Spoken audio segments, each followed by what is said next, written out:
मैं प्रतीक। ये बात तब की है जब मैं ज़ोमैटो की डिलीवरी करता था। मुझे आज भी वो काली रात याद है। आज मैं आपको उस रात की कहानी बताने जा रहा हूँ। उस रात हल्की हल्की बारिश हो रही थी। रात के 10 बजे एक होटल से मुझे कॉल आया। होटल मालिक फोन पर मुझे बोला, किसी एक घर पर चिकन का पार्सल ले जाना है। मैंने अपना रेनकोट पहना और मैं होटल पर पहुंच गया। मैंने होटल से पार्सल लिया और मोबाइल में उस घर की लोकेशन ट्रैक की। होटल से वो घर 15 किलोमीटर की दूरी पर था। मैं अपनी बाइक लेकर उस घर की तरफ निकला। मैं बाइक थोड़ी धीरे धीरे चला रहा था क्योंकि बारिश थोड़ी सी बढ़ गई थी। रास्ते पर भी मुझे इक्का दुक्का गाड़ियां ही दिख रही थी।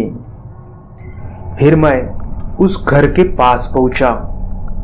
घर काफी सुनसान जगह पर था। घर के बाहर एक लाइट जल रही थी। घर के पास पहुंचते ही मुझे किसी सड़े हुए जानवर की स्मेल आई। फिर मुझे पानी के बहने की आवाज आ रही थी। मैंने घर से थोड़ी ही दूर नजर डाली तो घर के 20 या 25 कदम दूर पर से एक नाली काफी भरकर बह रही थी। फिर मैंने घर के दरवाजे के पास जाकर दरवाजा खटखटाया, लेकिन दरवाजा किसी ने भी नहीं खोला। अब बारिश थोड़ी सी ज्यादा बढ़ गई थी और वो नाला भी बारिश की वजह से पूरी तरह से भर गया था। अब वो नाला काफी डरावना दिख रहा था और वो सड़ी हुई स्मेल भी अब काफी ज्यादा आ रही थी। मैंने फिर से घर का दरवाजा जोर जोर से एक बार खटखटाया और मैं घर के बाहर थोड़ा सा इंतजार करने लगा। 5 मिनट हुए, लेकिन फिर भी दरवाजा किसी ने भी नहीं खोला। अब वो स्मेल इतनी बढ़ गई थी कि मुझे उस घर के पास खड़ा रहना भी काफी मुश्किल हो रहा था। मैं अब वहां से जाने वाला था, लेकिन अचानक ही मेरी नजर उस भरे हुए नाले पर गई तो उस नाले से एक आदमी का हाथ मुझे ऊपर आता हुआ दिखा। मैं मेरी आंखें फाड़कर उस नाले की तरफ डरते हुए देख रहा था और कुछ देर बाद एक आदमी उस नाले में खड़ा हो गया। वो आदमी पूरी तरह से मुझे सड़ा हुआ दिख रहा था। उसके चेहरे से पूरी तरह से मांस गल रहा था। वो आदमी उस नाले से मेरी तरफ काफी घूरे जा रहा था। मेरे हाथ में चिकन का पार्सल था। वो उसे देखकर कुछ अजीब तरह की हरकतें करने लगा था। मैं वहां पर उसे देखकर काफी डर रहा था।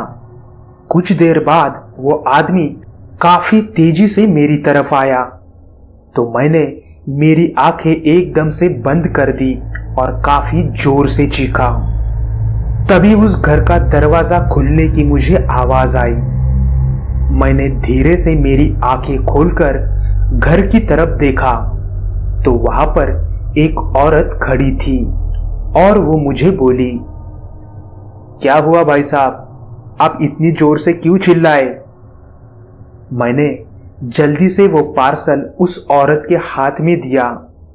उस औरत ने पार्सल लिया और मुझे पैसे दिए और फिर घर का दरवाजा बंद किया। मैंने मेरी नजर उस नाले पर डाली तो वो आदमी उस नाले के पास के एक पेड़ के ऊपर से मुझे घूरे जा रहा था और वो काफी जोर से चीख रहा था और मुझे जोर जोर से बोल रहा था, वो चिकन मेरा है, मुझे दे दो। उस बारिश की भयानक रात में उसका वो भयानक रूप देखकर मैं काफी थर-थर कँपकँपा रहा था। फिर मैं जल्दी से मेरी बाइक पर बैठकर वहां से काफी तेजी से मैं निकल रहा था, लेकिन पीछे से मुझे पेड़ से किसी के गिरने की आवाज आई। मैंने बाइक चलाते चलाते पीछे मुड़कर देखा तो वो डरावना आदमी मेरा पीछा कर रहा था। वो काफी तेजी से मेरे पीछे भाग रहा था।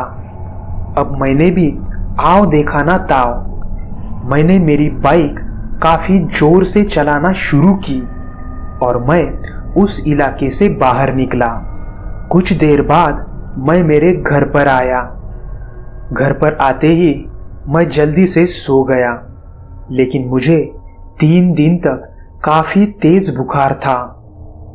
3 दिन के बाद मैं उस होटल पर गया और उस होटल के मालिक को मैंने ये पूरी बात बता दी। तो होटल का मालिक मुझे बोला, अरे मुझे तो ये कुछ भी नहीं पता था। हमारी बातें होटल में खाना खा रहे एक आदमी ने सुनी, तो उस आदमी ने मुझे पास बुलाया। फिर मैं उस आदमी के पास गया। उस आदमी ने मुझे उस इलाके की पूरी बात बता दी। वो बोला, 1 साल पहले बारिश के मौसम में उस नाले में गिरकर एक आदमी की जान गई थी।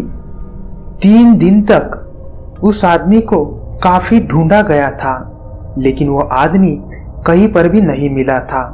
लेकिन 3 दिन बाद उस आदमी की सड़ी हुई लाश उस नाले के पास के पेड़ में अटकी हुई थी। लाश पूरी तरह से सड़ चुकी थी। फिर लोगों ने उस लाश का जैसे तैसे करके अंतिम संस्कार किया, लेकिन तब से हर अमावस की रात को वो आदमी उस पेड़ पर बैठा हुआ दिखता है। ये सब सुनकर मैं अंदर से पूरी तरह से डर गया था। लेकिन दोस्तों, उस दिन के बाद मैंने रात में होम डिलीवरी देना ही बंद कर दिया।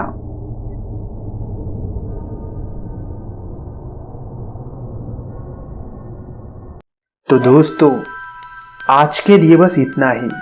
अगर कहानी अच्छी लगी हो तो उसे लाइक, कमेंट और चैनल को सब्सक्राइब ज़रूर कर दीजिए, ताकि आपको ऐसी ही नई नई कहानियाँ सुनने को मिल सके। तो चलिए दोस्तों, अब हम मिलेंगे ऐसी ही किसी डरावनी कहानी में। तब तक के लिए अपना और अपने परिवार का ख्याल रखिए।